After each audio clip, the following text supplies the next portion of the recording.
Well, good morning. It is Thursday, September 30th, and we have gathered for a morning devotion, and this one is called God Speaks Through His Creation, and it's Psalm 19, 1 through 6. The heavens are telling the glory of God, and their expanse is declaring the word of His hands. Day to day pours forth speech, and night to night reveals knowledge. There is no speech, nor these words, their voice is not heard. Their line has gone out through all the earth, and their utterance to the end of the world. In them God has placed a tent for the sun, which is the bridegroom coming out of its chamber. It rejoices as a strong man to run its course. Its rising is from the ends of the earth, and the circuit from one end to the other end. There is nothing hidden from its heat. And so Pastor Swindoll writes, David has packed a lot of great theology in a short space in Psalm 119. Unfortunately, we can only hit the highlights of these 14 verses because neither time nor space permit us to dig into the depths of each one. However, I urge you to take the outline that was from a previous couple days ago and use it as a guide for your own personal study. For 6 verses, David looks heavenward. He ponders the vast universe surrounding our little globe, that the realm we call space.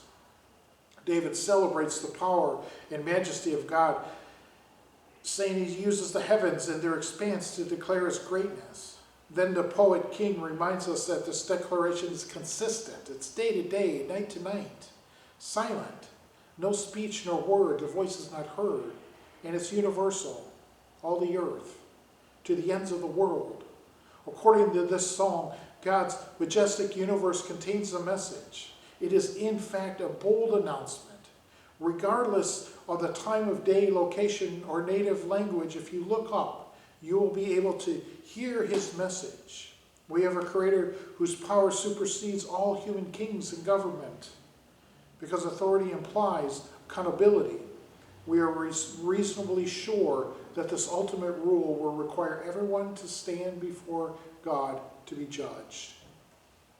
As the Apostle Paul wrote, "For the wrath of God is revealed from heaven against all ungodliness and unrighteousness of men who suppress the truth of the righteousness, because that which is known about God is evident within them, for God made it evident to them.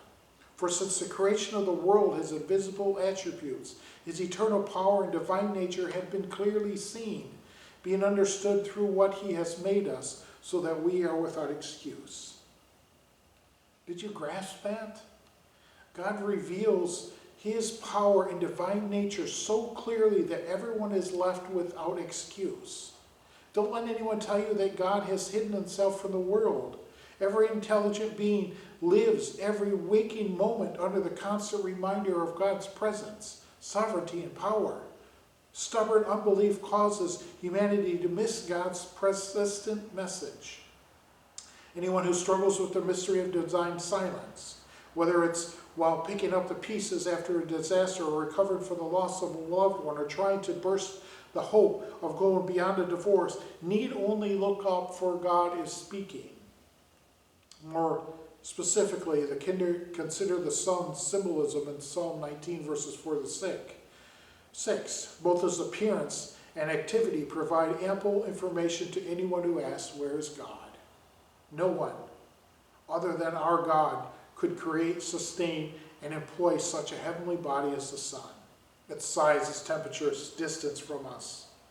Thanks to the perfect filter system, our atmosphere will provide us with just the right level of heat and light.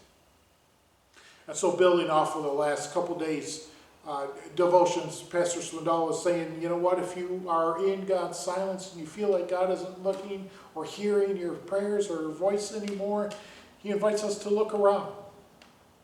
Look around and see God's beauty in the world, for all of this was created by God. And then he uses the idea of the sun. Look at the sun, how God perfectly created this with distance and space and atmosphere and everything. This is where we see God. God may be silent in our minds, but God is not silent in the world, and he wants us to show us that in this psalm.